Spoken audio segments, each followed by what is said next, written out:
everybody, Graybeard. Kind of working on a second little project on the Sportster. We changed over to jockey shift on the other side there. Some of you may notice that I used a wrench for my actual clutch lever, the foot clutch. What I'd like to do now is change this one out, kind of in the same style, going full rat rod and incorporating a wrench for my brake pedal. Instead of this one, make it look somewhat the same.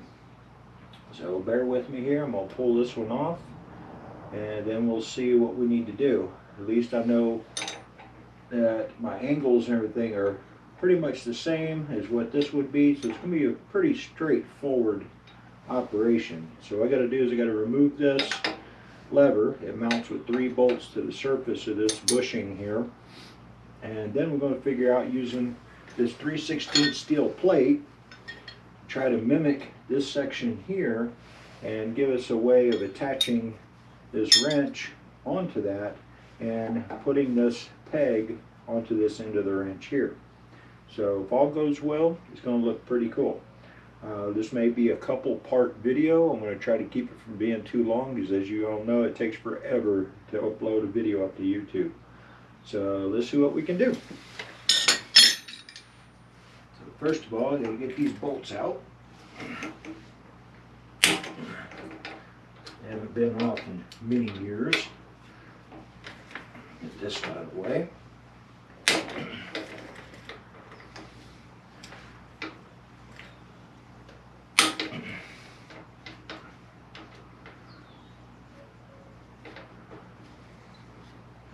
This ought to be a pretty straightforward project. Looks like I might have to end up getting some longer bolts. Maybe not. We shall see. But I got a feeling I may end up needing some longer bolts to attach this. That's not a problem. Like I said, the whole project idea here, or any of my projects, is to do it with little or no money. So let's see what we got on hand. I might just have bolts on hand. We'll soon find out. Boy, there's a lot of wear on there over the years. Looks like it's wore down about a 1/16 of an inch already from riding up against here. Alright, so I'll show you a neat little trick that we do here. Folks sometimes will go out and spend money on layout fluid and all that good stuff when they go to marking metal, but guess what? You can use a generic Sharpie to do the exact same thing. Actually, let me see if I can get my big one here. Where'd you go? Where's my big Sharpie? Big Sharpie.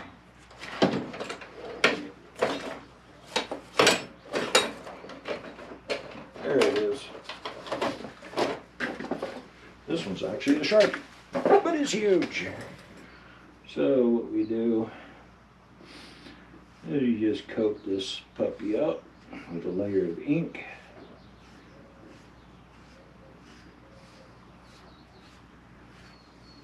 Uh-oh. That's not a good thing. These are brand new pants. Mama's gonna kick my butt. So what I might need to do, see if I can get that off. Alrighty. So we need something to scribe with.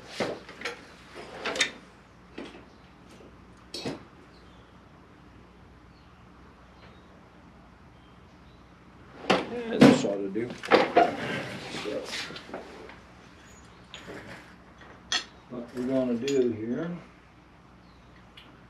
is I want a little bit of material here to play with. That didn't work out so good.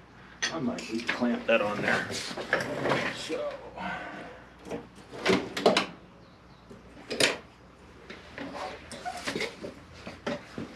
the old trusty vice grips, and we'll clamp this onto this plate. Always give yourself more material than you think you need.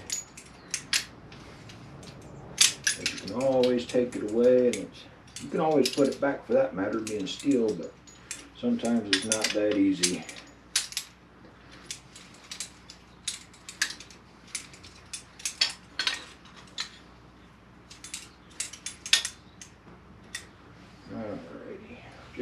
about there.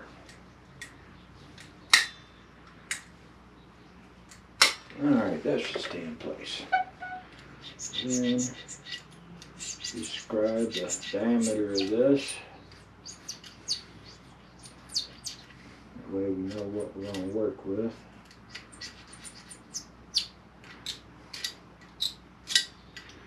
All you're really doing is just scratching the surface here, removing that ink, and you should be left with a nice crisp line, or relatively crisp.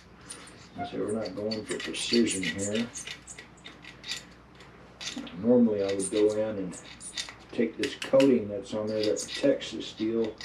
If you push hard enough, you can get right through it. Alrighty, just about there.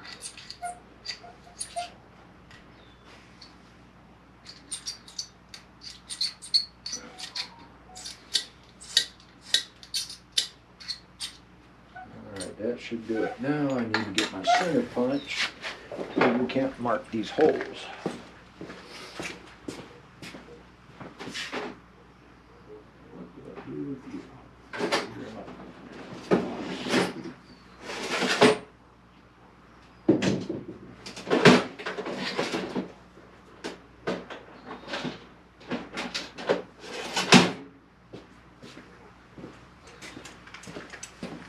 Alright, got my center punch. So I know that I've been in those 3 holes. It only uses 3 bolts, but I might as well just mark them all. Get this relatively close.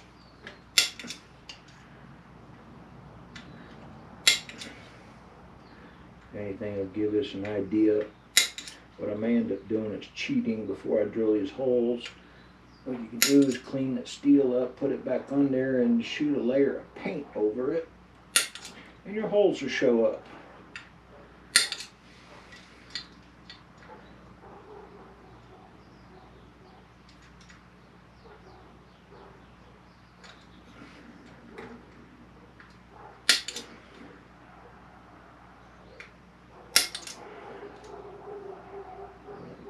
Right there, a little off, but not that big of a deal.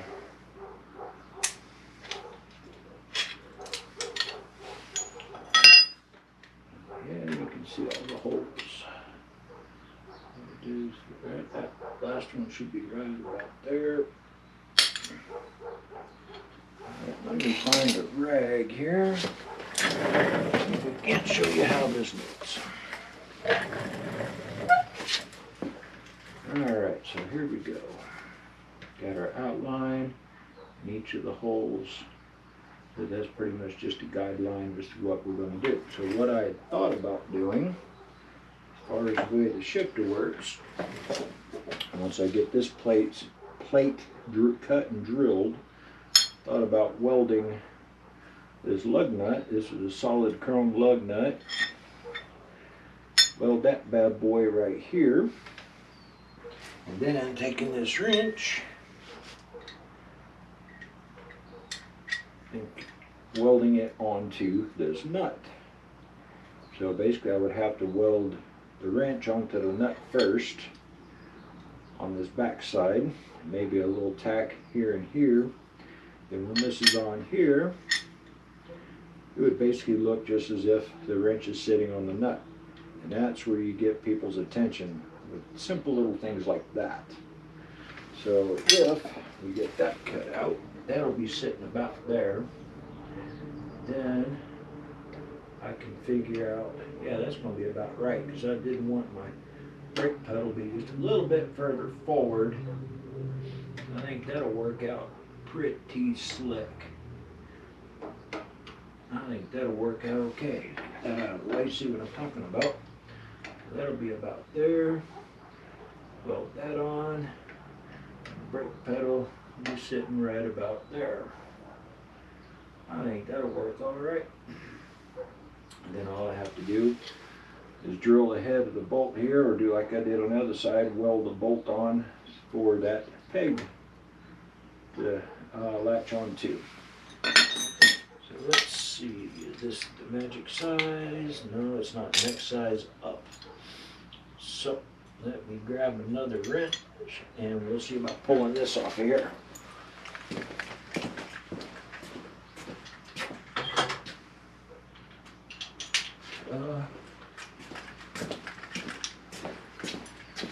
Alright, so I've got my other Allen wrench here.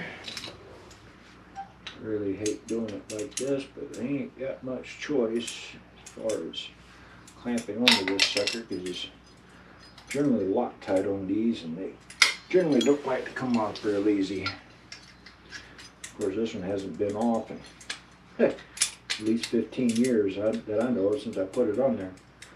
So it's been around for a while. Let's see if this bad boy will break loose. Oh, that was too easy.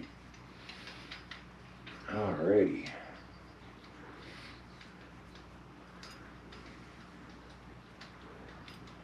So that's that. Out with the old, in with the new. So what I wouldn't mind doing would be to drill and then screw that on, but these being hardened, you have to anneal it. But then if you anneal this, the whole thing becomes weak. So what I would like to do is see if find me a nut that fits here. And well, if I put a nut in there that fits on this, I could probably use this same bolt. Got a lot of old fingers.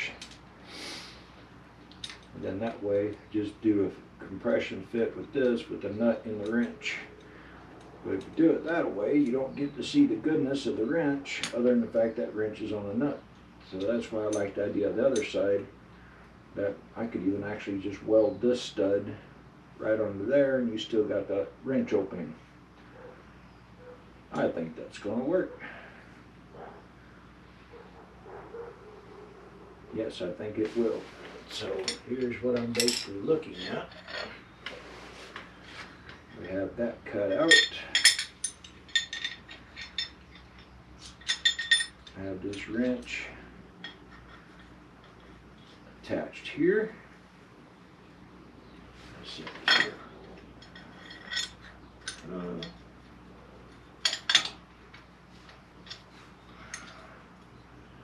I have the wrench attached there. That's backwards.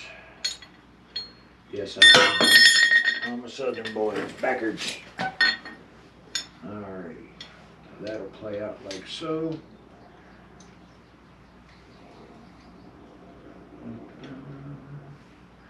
And this right there. Once it's all cleaned up and finished, that's going to be pretty cool. Alrighty, so I think we might just call this the introduction to this piece. And keep this nice and short and sweet. You got an idea of what's going on. So what I'll probably do, because it's so boring, I'll cut this out, do the layout for the holes, then that way I can determine what size bolts I need. I could countersink that a little bit, kind of like the way this one's done, because it doesn't have a lot of stress on it. So basically what I would be doing is like this, drill one hole the diameter of the bolt, and then drill a hole a little bit deeper the diameter of the head, and that way be somewhat of a flush mount. But as you can see, I wouldn't have to do too much because this is roughly twice as thick as that. So yeah, I think I can pull that off. Even if I flush fitted it, yeah, there's enough thread there, about like what's in it. So, but I might countersink it a little bit. I think that'll be all right. So what I'll do off camera is I'll cut this out, lay out the holes, and then when I get that done, I may or may not do the welding on camera. We'll see. But just give an idea of what we're doing. All right. Hope this will be something of interest. Until the next video, see you then.